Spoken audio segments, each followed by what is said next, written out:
Buenos días, bienvenidos a la entrevista en línea que transmitimos en tiempo real desde la sala de redacción de la prensa gráfica. Hoy es viernes 16 de abril de 2010. Le invito a usted a que haga uso del chat o el correo electrónico william.melendez@laprensa.com.sb. También tiene la opción del Facebook, la dirección facebook.com/William Meléndez en línea. Puede seguirnos a través de la red social. Este viernes, al cierre de la semana, queremos hacer un análisis sobre la seguridad pública, especialmente alrededor de los mecanismos regionales que se pueden operar para enfrentar el crimen organizado, el narcotráfico.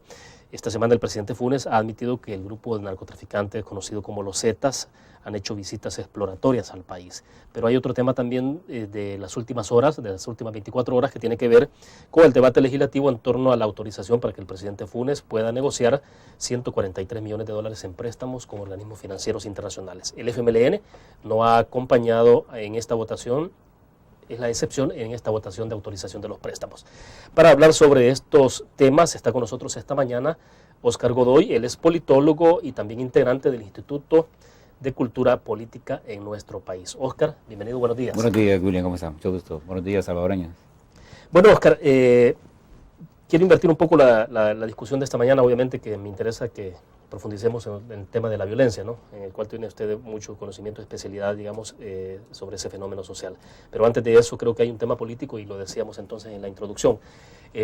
En la Asamblea Legislativa entonces el presidente de la República ha contado con el aval de todos los partidos políticos, a excepción del FMLN, donde le están autorizando que inicie un proceso de negociación sobre 143 millones de dólares que son destinados, muchos de estos fondos, al tema de infraestructura. Pero escuchaba también esta mañana a una diputada del Partido Arena decir que también hay ahí 8 millones de dólares para el tema de seguridad. Eso obviamente nos amarra entonces con el otro tema.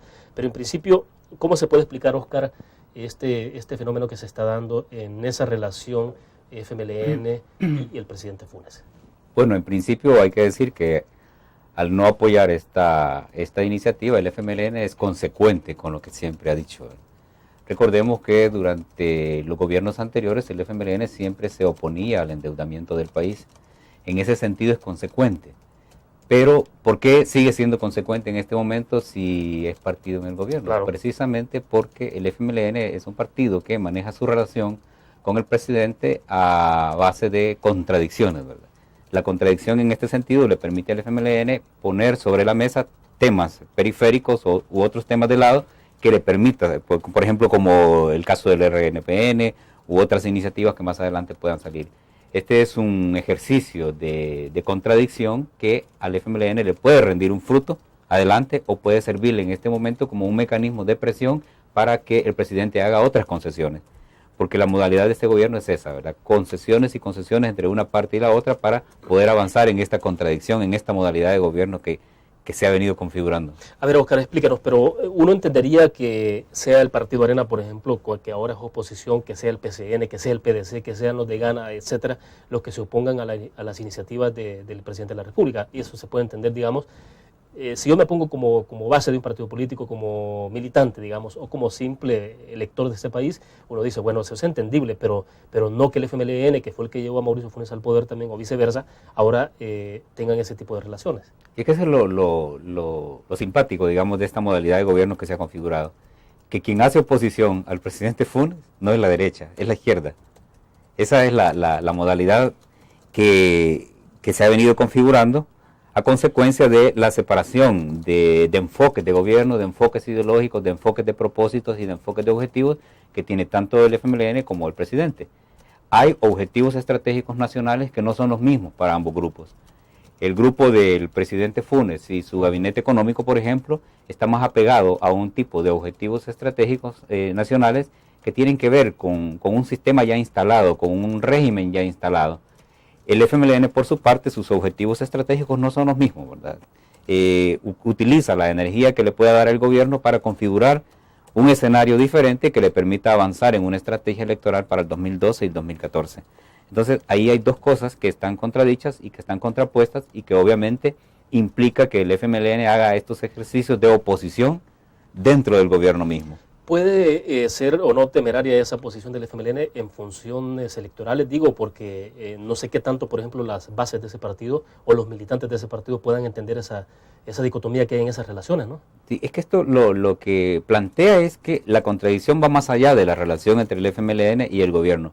hay una contradicción también entre la militancia y la dirigencia del FMLN, y una contradicción entre cuadros orgánicos intelectuales del FMLN que están opuestos también, tanto al gobierno, tanto al FMLN, y que pueden estar creando como una nueva correlación dentro de la izquierda, y de ahí que el FMLN dirigente está en diferencia con el FMLN militante, y también en contradicción con el presidente de la República. Hay como 3 o 4 polos de contradicción que a la dirigencia del FMLN le cuesta realmente estarlos manejando, pero tiene que hacerlo, no le queda otra. Bueno, dice la Biblia que una casa dividida no prevalece. No sé cuál será el fin de esta relación, pero Óscar, ¿qué tanto estarán privando también otros intereses? Porque esta semana Margarita Escobar infería durante la entrevista en línea que la tuve acá con nosotros, que el FMLN estaría de alguna forma intentando condicionar al presidente Funes a no aprobarle los créditos mientras el presidente no se decida sobre las reformas al registro nacional de las personas naturales. Entonces, es decir, el FMLN dice, bueno, nosotros vamos a dar los votos por los créditos siempre y cuando usted nos apruebe o nos avale más bien esa reforma que hemos hecho. Entonces, quisiera una interpretación suya sobre esa posibilidad después de la pausa comercial. Ok, gracias.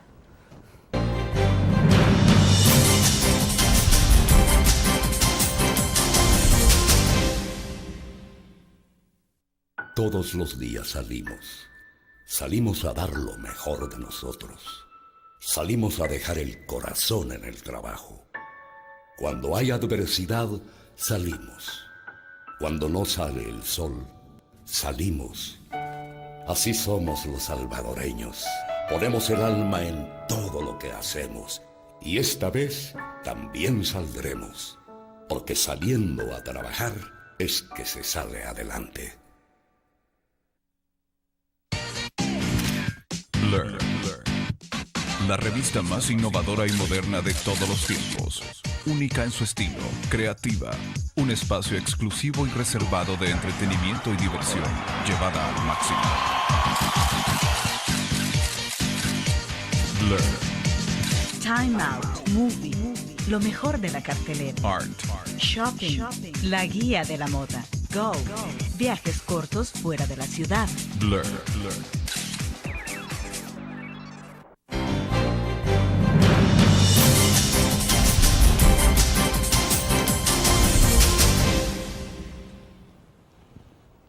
Bien, estamos en la entrevista en línea conversando con Óscar Godoy, politólogo y también integrante del Instituto de Cultura Política. Óscar, entonces, preguntaba si hay algo también de esto, digamos, de la posibilidad de que el FMLN también esté condicionando al presidente Funes, digamos, yo te doy entonces los votos por la autorización de los préstamos a cambio de que me apruebes entonces las reformas al RNPN o me avales las reformas. ¿Es posible? Sí, precisamente, porque la Asamblea Legislativa, recordemos que es el escenario principal de las negociaciones de este tipo, ¿verdad? Lo que ocurre en Casa Presidencial cuando se reúnen los dirigentes de partidos con el presidente y lo que ocurre entre dirigentes de partidos en la Asamblea Legislativa permite este tipo de negociaciones, que algunas veces trasciende la mera negociación y conviértese también en situaciones de presión o chantaje, ¿verdad? Pero que esa es la modalidad de acción política a la que estamos acostumbrados, ¿verdad? Y el FMLN no va a ser la excepción de que pueda hacer ese tipo de cosas. ¿Hacia dónde vamos entonces en el marco de esa relación de manejo de contradicciones, Óscar? Para cerrar sobre este punto y pasar al tema de seguridad. Bueno, hay tensión, ¿verdad? Al principio trataban de negarlo los dirigentes, al final han aceptado que hay una contradicción que es muy seria y que tiene que ver con estilos de gobierno y con enfoques ideológicos y con propósitos nacionales que están contradichos, como ya dijimos. Yo veo un escenario de más tensión, ¿verdad? Porque cuando una presidencia de la República tiene como antagonista, por ejemplo, al principal partido de izquierda que lo llevó al poder, y un FMLN también que pueda en el que se pueda estar configurando una contradicción interna en su militancia, algunos ya piden cambios de dirigencia. Ese tipo de cosas lo que van creando es más energía para la tensión del país. Vemos también partidos emergentes con gran capacidad de incidencia, ¿verdad? Tal vez no de tipo electoral o meramente política, pero sí con incidencia financiera para determinar situaciones de país. La tensión va teniendo como dicen los politólogos, 3, 4 drivers o puntos de manejo que si no se anticipa alguna medida de control puede deportar en una crisis institucional. Tal vez no una crisis así caótica, pero sí una crisis en que las instituciones sean más decorativas que otra cosa y que las decisiones de país se estén tomando fuera de las instituciones y fuera de las autoridades formales de los funcionarios. ¿Será que la tendencia para los próximos años será ver entonces a un presidente Funes acompañado fundamentalmente de los partidos de derecha o fundamentalmente del grupo legislativo Gana, por ejemplo, más que del FMLN? Sí, lo hemos visto, ¿verdad? La disposición, por ejemplo, de Gana a acompañar a Casa Presidencial es abierta y es clara, ¿verdad? Y eso es bueno porque lo han dicho y lo han manifestado, ¿verdad? Por el lado de Arena, pues vemos una Arena como indecisa, ¿verdad? Que está como entrampada entre ser oposición o ser acompañante del gobierno. Esa es una decisión bastante compleja que puede hacer que Arena pierda por prescripción la oportunidad de hacer cosas que debería hacer, por ejemplo. Y vemos un Gana avanzando, ¿verdad? Que aunque no tiene todavía una definición ideológica, en Gana todavía no vemos que es un grupo que va avanzando, que va determinando, que va incidiendo, que va copando, que va logrando, que va conquistando, pero no vemos todavía la definición. ¿Qué es Gana? Gana, muchos en otro nivel están esperando que se defina qué es. Tiene que ser más de eso que dice que es una derecha social, pero eso no es nada, no dice nada, ¿verdad? Porque lo que se ve en muchas ocasiones es que es un partido que tiene más una actitud psicológica frente a Arena, ¿verdad? Y entonces hay que romper la inercia de ser partido psicológico a pasar a ser partido. ¿De qué sentido? No sabemos, ¿verdad? Pero cuando uno oye, por ejemplo, los discursos, yo escuchaba en muchas ocasiones al alcalde de Orellana, ¿verdad? Con un discurso sin sentido, sin contenido, muy elegante, con mucho intento de elegancia, pero vacío, ¿verdad? Entonces, se trata también de definir qué Gana, porque en ese sentido vamos a ir viendo cómo se va a configurar el espectro electoral. No sabemos todavía cómo va a estar posicionado cada quien en el espectro, ¿verdad? Bueno, nos están llegando algunas interrogantes y por ejemplo a través del Facebook se nos pregunta sobre otro tema y creo que antes de pasar al tema de la violencia, Óscar, por ejemplo nos preguntan, ¿podría decirnos su opinión con respecto a las posibilidades de aceptación en la comunidad internacional al nuevo gobierno hondureño y cómo analiza los intentos hechos por el presidente Funes a favor de Honduras? Bueno, yo creo que desde que el golpe de Estado se da, hay una correlación de fuerte oposición a lo que podría emerger ahí como nuevo gobierno. Sin embargo, la dinámica, más que todo desde los Estados Unidos, lo que está mostrando es que va a ser un gobierno que se va a consolidar en la comunidad internacional. Que se va a consolidar porque necesita consolidarse, ¿verdad? Y porque tiene los respaldos suficientes por el momento y que los antagonismos que tiene no son suficientes como para frenar esa energía, esa dinámica para posicionar a ese gobierno en la comunidad internacional. Eso, aunque guste a unos o no guste a otros, va a terminar siendo así. Cuando Washington respalda a un gobierno de este tipo, tiene que haber mucha fuerza contraria para detenerlo. ¿Cómo se ve esa situación también en el marco de las relaciones y las contradicciones FMLN-Mauricio Funes? Porque lo que ha ocurrido en el país es que el FMLN, decía Benito Lara el día de antier, que estuvo con nosotros en una entrevista en línea, bueno, es que el gobierno de Honduras tiene que enviar señales claras de cambio. Por ejemplo, tiene que ser democrático en la práctica. Hay que acabar, decía él, con la situación de violencia que hay contra algunos sectores específicos, hay asesinatos que están ocurriendo, luego el regreso de Manuel Zelaya, que se ha instalado en el Parlamento Centroamericano y no se debe estar discutiendo de si es Micheletti o es Zelaya, sino que a Zelaya le corresponde. Entonces, además del retorno de Zelaya que se le debe permitir a Honduras. Entonces, pero el presidente Funes no está en esa dirección y lo ha dicho con mucha claridad. Sí, que el presidente Funes ha sido claro, ¿verdad? La dirección en que él está es la de Washington. Y la de Washington no es ni la de Zelaya ni otra, ¿verdad? Es instalar y consolidar un gobierno que ya fue electo, ¿verdad? No discutimos aquí si democráticamente o no, pero fue electo en un proceso que fue avalado y que ha sido asumido institucionalmente en Honduras, ¿verdad? Y por otros países en la región, ¿verdad? Obviamente el FMLN nunca va a apoyar un tipo de gobierno de este tipo, ¿verdad? Primero por su posición ideológica y por su espectro político al que pertenece, ¿verdad? Pero la contradicción ahí en ese sentido también es favorable para que el FMLN pueda apoyar una izquierda en Honduras que puede ser emergente y esa es la energía que necesita. Por eso hay que hablar de esa contradicción. Perfecto, nos vamos a una pequeña pausa y regresamos con más de la entrevista en línea. Ya volvemos.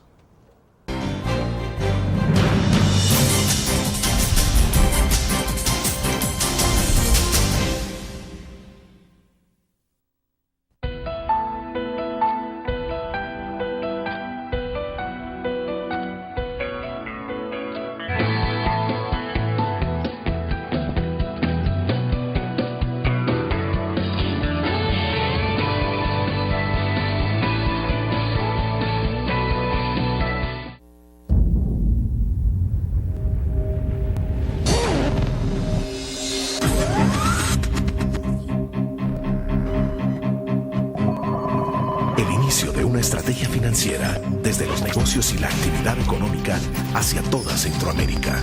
El Economista Regional, una revista especializada donde encuentras el panorama empresarial y los principales movimientos financieros. El Economista, el modelo regional de información económica.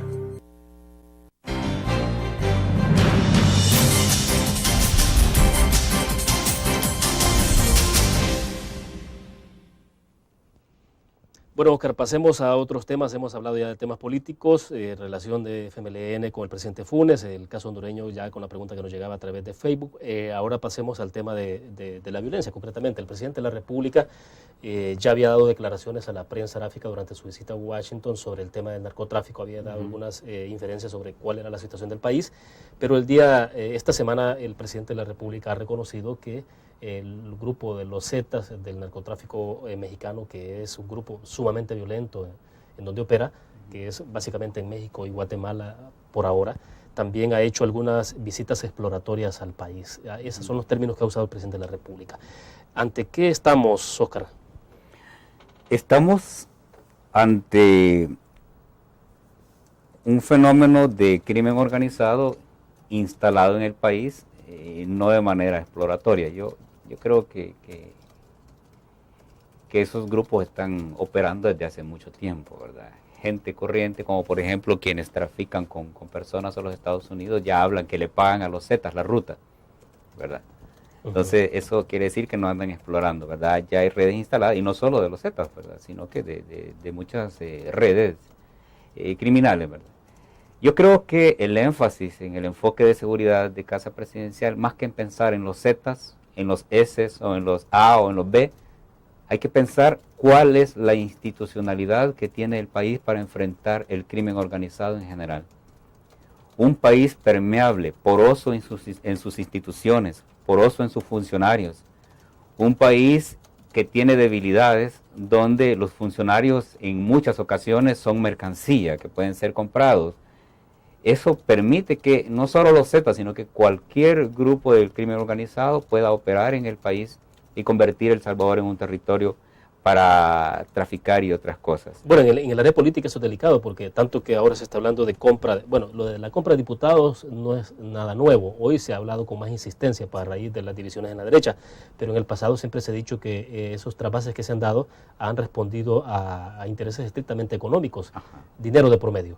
Pero digamos, entonces, poniendo en perspectiva la acción política, indicaría que es mucho más vulnerable el país entonces ante estos grupos que manejan sumas importantes de millones de dólares. Es muy vulnerable, porque el sistema judicial, ya hemos visto cómo en cada informe del Departamento de Estado ha sido cuestionado por corrupción, por ejemplo.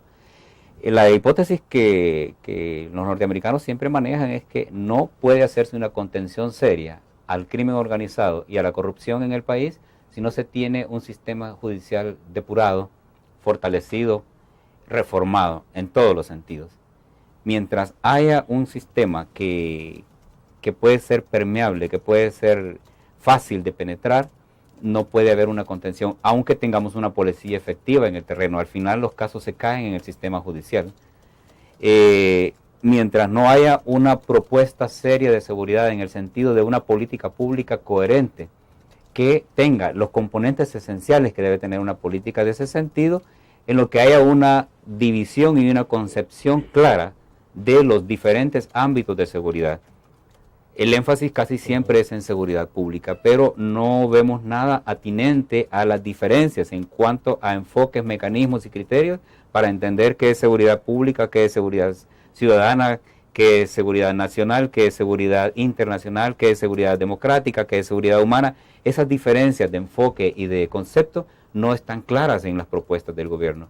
Casi siempre tienen una concepción policial de la seguridad y el crimen organizado opera en diferentes niveles, en diferentes ámbitos, y que por lo tanto una estrategia, una política pública debe ser coherente en ese sentido. Oscar, al escuchar esos planteamientos uno dice, bueno, hay bastante pesimismo, pero esa es la realidad que tiene el país. Esa es la realidad del país. La realidad del país es de que hay una dispersión de esfuerzos.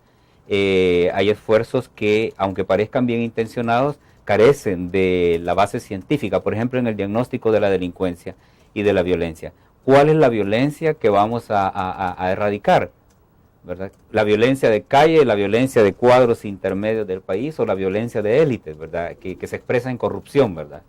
Cuando aquí se habla de funcionarios que se llevan del país cientos de miles, millones de dólares, y eso es muy violento también, porque violenta conglomerados, ¿verdad? Al país entero. Entonces, el diagnóstico efectivo de la situación de violencia y delincuencia del país debe pasar por definir cuál es la violencia y delincuencia que hay que atacar y desde qué enfoque de seguridad hay que atacarlo. Bueno, vamos a la pausa. Cuando regresemos, uno se pregunta, bueno, el tema de investigación que es tan importante en estos casos, en la cantidad de homicidios, de delitos que quedan en la impunidad de este país, y agregarle a esto un fenómeno de narcotráfico de las dimensiones que ya tiene Guatemala o que ya tiene México, sí parece bastante preocupante. Quiero que hablemos de eso al regreso. Vamos a la pausa, volvemos.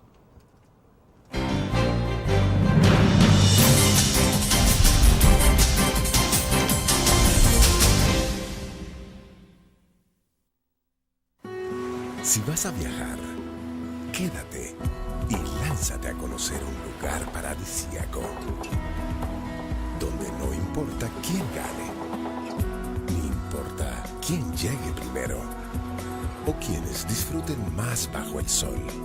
Un lugar donde se vive la amistad. El Salvador, más tuyo, más cerca y más accesible. Ministerio de Turismo y Corsatur, Gobierno de El Salvador. Blur, la revista más innovadora y moderna de todos los tiempos. Única en su estilo, creativa, un espacio exclusivo y reservado de entretenimiento y diversión, llevada al máximo. Blur. Time Out, Movie, lo mejor de la cartelera. Art. Shopping, la guía de la moda. Go, viajes cortos fuera de la ciudad. Blur.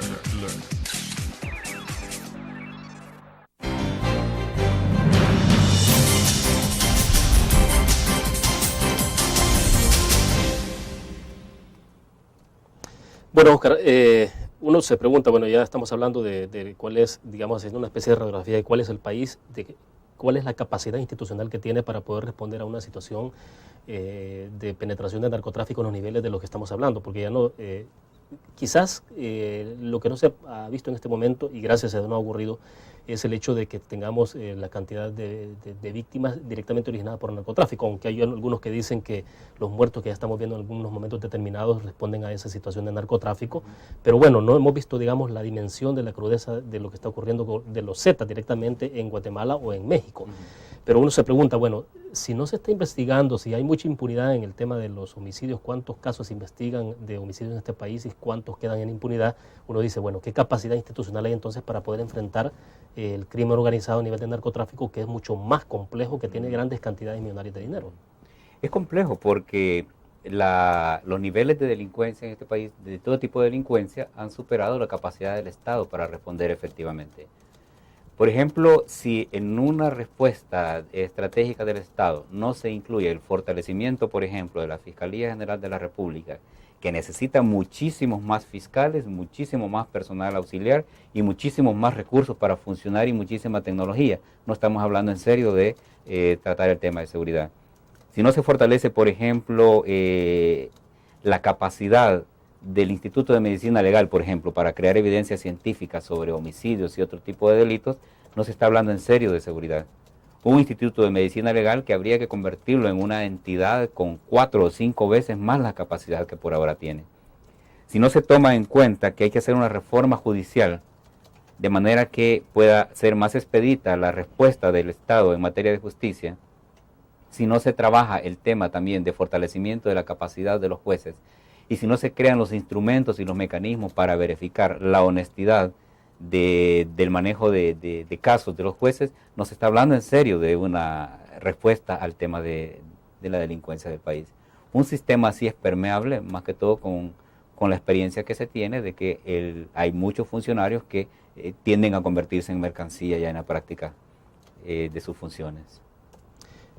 Bueno, y se requiere de mucha capacidad regional, porque uno siempre se interroga, bueno, la capacidad, el crimen organizado en términos generales tiene una capacidad de reacción casi inmediata porque no cuenta con esos niveles de burocracia que los gobiernos tienen para poder tomar una decisión. Hay que pedir permiso a una cantidad de gente, digamos. O sea, el crimen organizado, el narcotráfico no opera de esa forma. La cuestión se toma una decisión ya y ya se opera. Y tienen mucho dinero. Y además de la cantidad de dinero. Pero entonces se requiere de mucho esfuerzo regional, Oscar, porque se está hablando mucho de cómo el Triángulo del Norte, digamos, Honduras, Guatemala, El Salvador, pueden hacer frente a esto. Costa Rica también, la presidenta electa ha hecho comentarios, pero y el papel de Estados Unidos, que es determinante, ¿no? Claro, es que aquí es donde es importante la separación conceptual de los diferentes ámbitos de seguridad.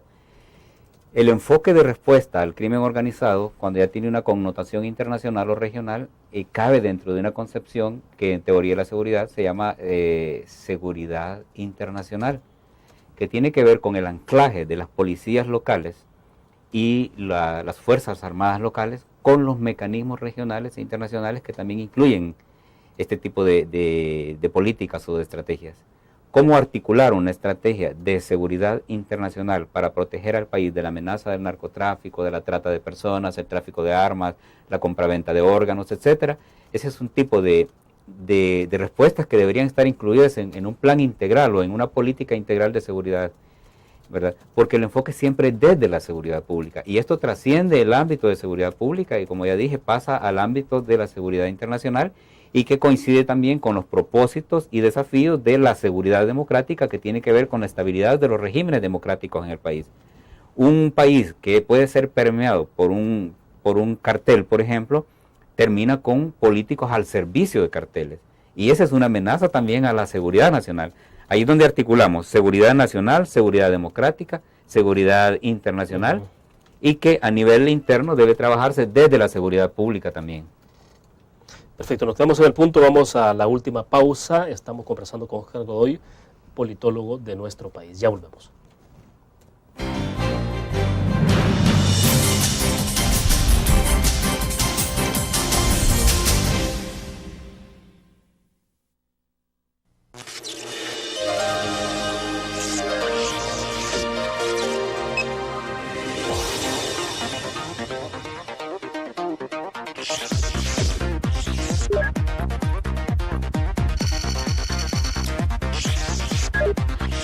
Estimulamos tus sentidos para que leas, veas, escuches e interactúes con la verdad.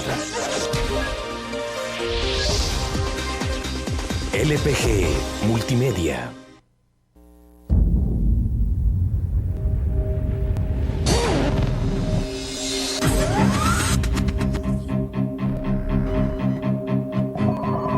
El inicio de una estrategia financiera desde los negocios y la actividad económica hacia toda Centroamérica.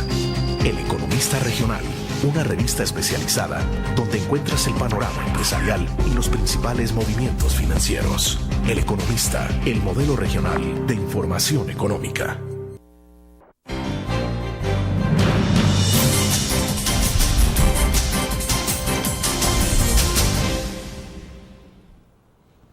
Bueno, estamos al cierre de la entrevista en línea. Oscar preguntaba, y hablamos rápidamente en el corte comercial sobre los planes que se han diseñado para la región desde Estados Unidos para poder apoyar en el esfuerzo de lucha contra el narcotráfico. El Plan Mérida, por ejemplo, que se ha impulsado en México, este tipo de esfuerzo, ¿será que sí es necesario replicarse en la región? Bueno, quizás es importante evaluar rápidamente cómo ha operado el Plan Mérida, porque también hoy por hoy en México uno tiene la impresión de que de repente el narcotráfico está ganando la batalla. Sí, hemos visto que el Plan Mérida realmente ha implicado una inyección fuerte de recursos, ¿verdad? Una inversión masiva de recursos financieros, logísticos, de inteligencia, militares, pero que la batalla no ha sido tan contundente como se esperaba, ¿verdad? Y ahí lo que permite el Plan Mérida es evaluar la capacidad de los carteles para defenderse en este caso, ¿verdad? Entonces, si existe una amenaza de que haya un desplazamiento de estructuras del crimen organizado hacia Centroamérica y en el caso nuestro hacia El Salvador, lo que hay que pensar no es replicar el Plan Mérida, sino que pensar en un mecanismo de contención que sea más enfocado a los sui generis del crimen organizado en esta zona. Recordemos que México tiene características específicas, pero Centroamérica tiene también la experiencia de tener miles de cuadros tácticos con mucha formación militar y en inteligencia como producto de la guerra de 12 años. ¿Cómo puede articularse este tipo de cosas con la cultura de la violencia, por ejemplo, que está instalada en El Salvador y Centroamérica? ¿Y cómo puede esto articularse también con las estructuras de crimen que ya estaban funcionando en el país? Esas son preguntas que hay que hacerse. ¿Necesitamos un plan Mérida o necesitamos que El Salvador, por ejemplo, como país que puede tomar un liderazgo específico en esto, realmente planifique, estructure y formule una política pública en materia de seguridad internacional que le facilite articularse a los esfuerzos regionales de defensa contra el crimen organizado? Ahora, hay quienes van más allá dentro del análisis sobre este fenómeno del narcotráfico, la violencia y la influencia que puede tener sobre algunos estados, y es el hecho de que mientras en Estados Unidos no se disminuya la demanda de droga, será difícil que, digamos, entonces se pueda impactar el tráfico o que estos países sean afectados por el fenómeno del narcotráfico. Eso en primer lugar, y también mientras en los países de la región no se promuevan realmente políticas de desarrollo que caben dentro del enfoque de seguridad humana, vamos a también tener poblaciones que pueden facilitar, en las que se puede facilitar la inmersión o la penetración de las estructuras del crimen. Países que no han resuelto, por ejemplo, las necesidades básicas de su población, ¿verdad? Países que no han creado todavía o no han instalado la cultura de protección de derechos fundamentales en lo económico de la gente, son permeables en su población. Aquí no olvidemos cuál es el concepto de estructura del poder desde la teoría militar, que habla de el poder propiamente militar, el poder político, el poder tecnológico, el poder económico y el poder psicosocial. En el poder psicosocial uno revisa cuál es la subjetividad del país, cómo está la conciencia y la condición de vida del pueblo, porque en ese sentido puede ser fácil de ponerlo como una contención, digamos, a cualquier intento de carteles o de grupos que quieran penetrar, o puede facilitarse desde ahí la articulación del crimen en el bajo mundo y de ahí subir, ¿verdad? O encontrarse con el crimen que puede estar instalado en las élites. Pero psicosocialmente, entonces, ¿cómo se puede encontrar el país? ¿Cuál es, en breves palabras, el diagnóstico que usted daría? No, yo creo que este es un país debilitado, ¿verdad? Debilitado. Si tenemos ya una experiencia de 10, de 15 años con grupos como las maras, por ejemplo, que han evolucionado gradualmente de ser meros grupos de colegio y de institutos a ser estructuras del crimen organizado, en ese sentido podemos ser presa fácil, porque aquí ya hay redes instaladas que pueden favorecer no solo el trabajo de los Zetas, sino que, como dije al principio, de cualquier otro grupo, ¿verdad? Porque lo que cuesta en este tipo de estructuras es crear las redes, ¿verdad?, que mueven la mercancía y el dinero. Sí, porque recuerdo que hace 15 años atrás, allá por el 93, 94, la discusión que había era sobre las pandillas estudiantiles, ¿no? Estudiantiles. Que se tomaban a golpes con los muchachos, entre ellos mismos de los institutos en el centro de San Salvador, con los cinchos, las hebillas y todo eso. Y en ese momento la discusión era, ¿hay posibilidades reales de que estas estructuras que son estudiantiles muten y se transformen en otro tipo de estructura? Lo hicieron, se transformaron en pandillas. Luego, después de las pandillas, dijeron, es posible que las pandillas sean utilizadas por narcotráfico y, bueno, estamos en ese escenario, ¿no? Yo creo que lo hicieron, ¿verdad? Y lo que o sea, hemos sido, como sociedad hemos sido incapaces de anteponernos a eso. Y quizás hay que ser más justo, ¿verdad? Es decir, las élites que han gobernado este país y las que están gobernando este país no han tenido la capacidad de enfrentar esto con seriedad. Cuando uno escucha a los funcionarios, por ejemplo los de turno y los anteriores, lo que encuentra uno es una carga ideológica en algunos, una carga pragmática en los otros y una carga excesivamente retórica en otros. No hay realmente un esfuerzo serio de entender la situación. Bueno, perfecto, se nos agotó el tiempo. Oscar, quiero agradecerle que haya compartido con nosotros. Gracias, William, mucho gusto. Buenos días a todos. Bueno, terminamos la entrevista en línea. Le invito a que nos acompañe el próximo lunes a las 8:15 de la mañana. Estará con nosotros Milena Calderón de Escalón, diputada del Partido Arena. Con ella estaremos compartiendo en torno al debate legislativo que se ha originado sobre la autorización del Parlamento, a excepción del FMLN, de los préstamos que requiere el Ejecutivo. Nos vemos el próximo lunes. Buenos días.